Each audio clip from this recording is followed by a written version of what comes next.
Drop a like and do share. Leave your comments and do not forget to subscribe for more videos.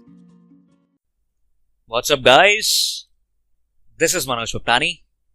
I welcome you all on behalf of the Edupedia world. Fasten up your seatbelts. We are about to take off with the first topic of the day, and that will be about a question that was asked in CA final examination in the previous attempt.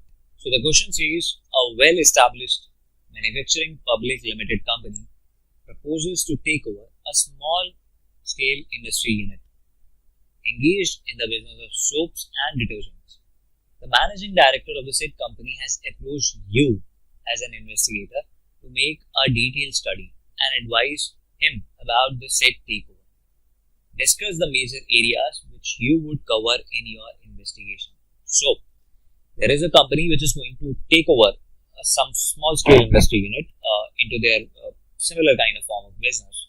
So, the managing director of that company has approached you to make a detailed study and provide them the relevant idea whether they should go for that takeover or not. So, they have appointed you to cover in your investigation the following aspects. So, what all will be covered in that? So, there will be n number of things that will be covered, and the same has been treated as the significant areas that would be covered while investigating various aspects of the said takeover proposal. So, these are the major broad heads that needs to be taken care of. Number 1, company history. Number 2, top management. Number 3, capital structure. Number 4, products. Number 5, production capacity. Number 6, production technology. Number 7, raw materials. Number 8, personnel. Number 9, research and development. Number 10, marketing policies. Number 11, marketing network. Number 12, accounting policies. Number 13, fixed asset. Number 14, current assets. Number 15, ratio analysis.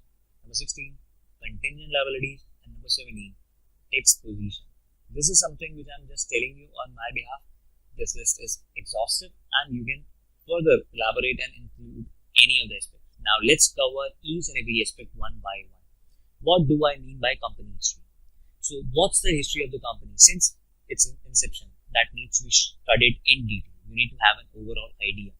This study should cover the aspects like what has been the year of establishment for that company, what all are the who all have been original promoters of the project, what's the change in the pattern of their ownership and management, what is the original capital structure and subsequent changes therein in that case, if any, who all have been what has been the personal strength of that company, what is the scale of their operations, each and everything which is relating to the company history. That will be the first thing that you are going to study in this case. Number 2, top management. Particulars about the top management, the members, senior members, executive management of the company, the board members, they should be collected. Details like their name, soundness of their health, age, qualification, experience. This thing should form part of your investigation. The organization chart, which is basically depicting the powers, authorities, should be thoroughly examined. Name of the auditors, solicitors, bankers, consultants of the company should also be obtained accordingly. This thing will be covered in the second part, that is top management. Number 3, capital structure. So, list out the major and the controlling shareholders of the company. Are there a few shareholders who are actually controlling the entire company or not? Or is the complete share capital has been distributed in a varied sense, diversified sense? So, you need to obtain the same. You need to provide your in-depth study of the capital structure, which is consisting of owner's fund and long-term borrowed funds, their sources, their repayment schedules, the agreements which the company has done with the people around. So, that all will be covered under capital structure. Then comes the products. So, detailed information about their past products, their present products, what all have been covered in their products different, what all is the formula to obtain that product, their licensing formalities from government. All these things will be analyzed in product segment. Then comes the production capacity. So, what was the existing plant capacity and their capability to meet the future demand? What is the current demand? What is the current capacity? The detail of their licenses installed and practical which is being done, they should be obtained. If I talk about the production technology, whether the company is ensuring some kind of like manufacturing technology of the company, whether the same is the obsolete one, or they are having some new kind of technology at the place or not, and will that be like usable for the next 2-3 years or not, or is the company going to have that kind of replacement done? So you need to ensure their production technology as well. Moving on to the raw material part. So availability of the major inputs from the manufacturing of various products, their sources, availability, conditions attached to their purchase, license requirements, all these things will be analyzed in this particular segment. Availability and the bottleneck in any of the raw material purchases in future should be examined. Whether the raw material the company is using is the same, will be like readily available in the market after some, like let's say 5 years, 10 years down the line or not. If in case that same raw material is just not available, then this project is just not viable for that company to take over. Why? Because the raw material is going to get exhausted in any way. So all these things will be taken care of in raw material phase.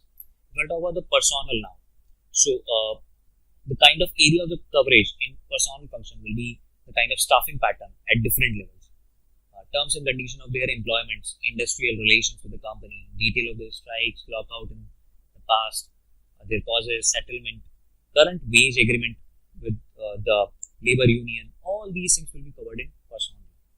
Moving on to R&D, what all the company has been like taken as their effort in organizing their research, improving of their products, existing products of the company. Are they modifying their existing products? What is the development of the new product? All these things will be analyzed in research and development. Then comes marketing policies and marketing network. So what all are the company's marketing policies with respect to their price fixation, their percentage of discounts, credit period, dealer incentive schemes, advertising strategies, all these things. If I'll talk about market network, the sale organization of the company, its geographical dispersion, the management distribution, all these things will be reviewed accordingly.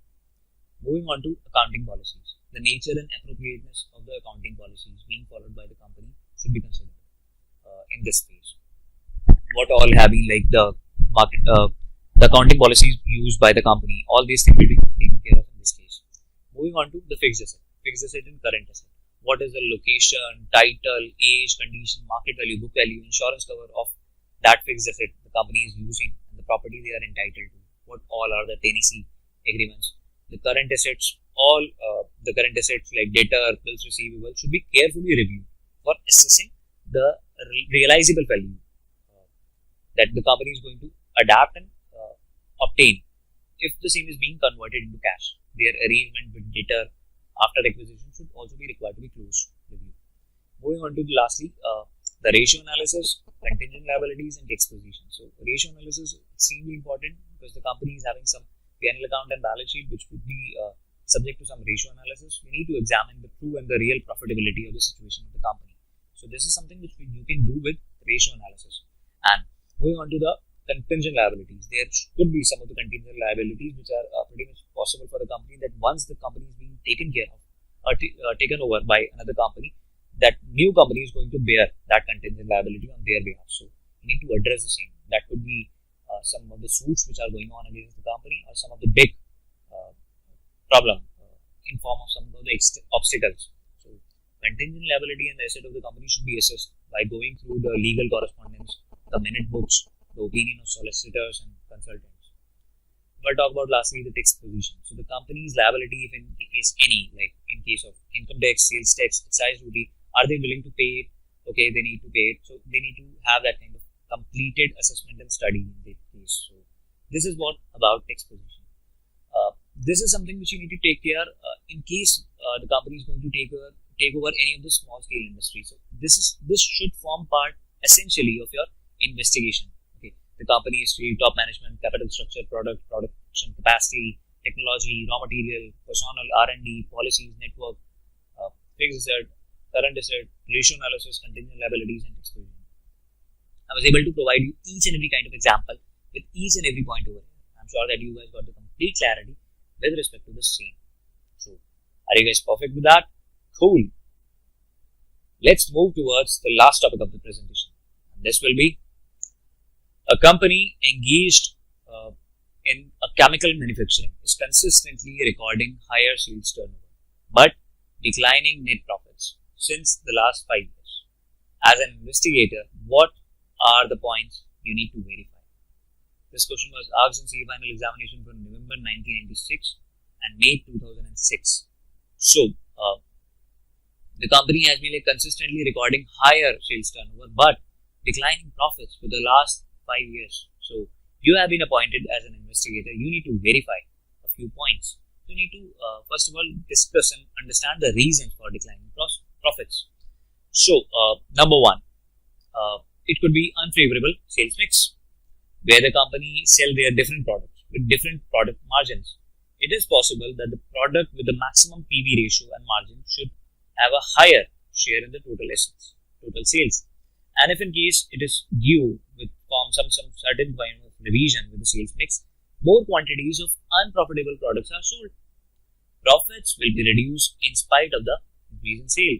There is a product with which you are increasing your sale, but you don't have that good amount of profit margin in it. So that unfavorable sales mix is going to disturb and ensure that you decline your net profit. So this is number one. Number two, negative impact of the financial leverage, where the company does not have sufficient own funds but has a higher debt equity ratio. Then they need to pay higher interest, obviously. So the interest commitments will be higher. As the volume of their operation increases, higher debt and interest charges will result in lower profits. That should be number two reason. Number three, other items included in sales. The figure of sales as per the P&L account may include accidental revenue, just like freight, excise duty, sales tax. Where the amount of excise duty goes up considerably, the total sales may show an increase, however, which is just not represented by the real increase in sales quantity and value. That is again a reason for declining the net profit. Then there are some of the higher administration and selling overheads. The administration and selling costs are generally period costs and which are fixed in nature. So if in case they increase, then your increased revenue will definitely going to increase in that particular case. However, your profit margin is going to be same. So even though the company will be increasing their revenue, still there will be some kind of declining profits. Why? Because of those higher administrative and selling overheads. Then comes cost price relationship. If the increase in cost of raw materials and labor hasn't been compensated by a corresponding increase in the sale price, this would also result in higher sales and declining profits. In spite of the same sales quantity, for the increasing cost of raw material and other services, per unit value of the product is higher, which is just not matched by the increase in price of the cost. So this is about cost price relationship. Next will be the competitive price, where the sales have been made at a very cutthroat competition, cutthroat prices. So in order to eliminate the competition, you are just providing the product at a very nominal price, okay, and you are keeping your profit margin very low. Then obviously the profit would be in a declining trend for a short period of time. So that's about the competitive price. And finally, addition to fixed asset. So where there are some of the heavy additions to the fixed asset and consequent depreciation charges in the initial years of the addition, there may be some reduction in the profits in spite of some increased sales. So again, that is something which is going to affect the declining net profits. All these situations lead to the reason for declining net. What should be your procedure as an investigator? First of all, you need to compare the ratio of cost of sales to sales, okay, in order to determine whether the low profit is due to an adverse sales mix or not. Number two, now you need to compare the interest charges which are being paid, and also see the trend of borrowings. Are you basically including or going for some of the extended borrowings now? So obviously you need to pay the extended interest charges, and if in case you are going to pay the interest charges, definitely your overall sale will increase, though the profit margin is going to decrease. So inquire about the scheme of financing which is adopted by the company for expansion and replacement program. Then see the composition of sales figures to aggregate items other than pure sales, like excise duty, sales tax, service tax, other things around. Then examine the composition of administration and selling overheads to ascertain whether there is some special kind of campaign which is being undertaken. Examine the reasons of any of the abnormal increase in the administration overheads, whether there is managerial evaluation or something else. Then compare the cost of sales of different periods to determine whether they show some marked increase or not. Compare this increase with the increase in sales price to ascertain whether the increase in cost is adequately matched by the increase in sales price or not. And then examine the sales price of different products and identify the reason of any fall in the same. Ascertain whether substantial sale has been taken place and being made in associate concern at a very low prices or not. And then finally, ascertain whether there has been some misapplication of accounting policy. There could be a chance wherein there has been some kind of misapplication of accounting policy being done as to the valuation of stock or personal expenses being charged to revenue and capital expenditure being written off to the revenue. All these procedures will be done by you as an investigator to evaluate what all have been the reasons for declining net profits. I'm sure that you guys got the complete clarity with respect to each and every example that I made you understand through this question. Perfect, guys. With this, I'll be concluding my video presentation with this particular stuff. But I must say, do revise your topics time and again, because this is something which is extremely crucial for you guys. I will be concluding my video with a dose of motivation, and that will be never confuse a single defeat with a final defeat. Perfect, guys. With this, I'll say thank you on behalf of the Areopedia world. Keep interacting via questions, queries, and YouTube comment boxes. I will love to answer each one of your queries and nuances on time. If in case you liked our video, do give us a thumbs up. Stay connected. That will help us in understanding your needs way better. Take care, guys. See you all. I'll see you in the next presentation with some new, exciting, and relevant topics for you guys. Perfect. God bless you. Love you.